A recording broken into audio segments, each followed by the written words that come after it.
Let's talk a little bit about the role of the department in the Medicaid program. I think the role of the department is basically to determine whether or not someone is eligible for Medicaid.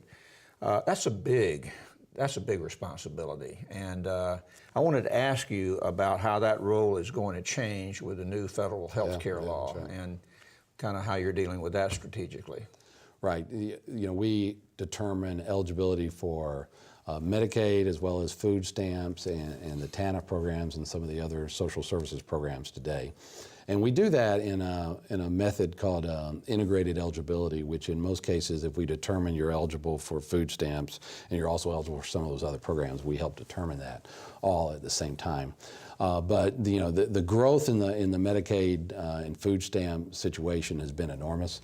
Unfortunately, with that tremendous growth because of the economic situations, the level of fraud in terms of eligibility determination has grown dramatically as well.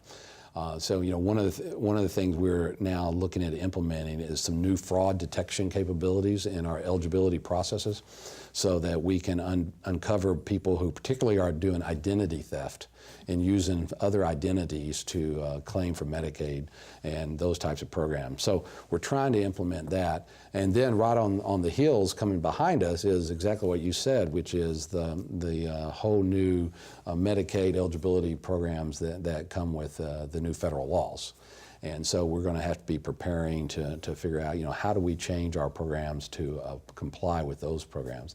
And that's going to require a very large transformation of how we do our eligibility processes, primarily from the back end in terms of a lot of the computer systems and integrating our programs with the programs at ACA, with some of the other federal eligibility programs like Healthy Families and Healthy Kids, and integrating all those programs into one coherent system. It'll be a very large task that we'll have to accomplish over the next 3 to 4 years.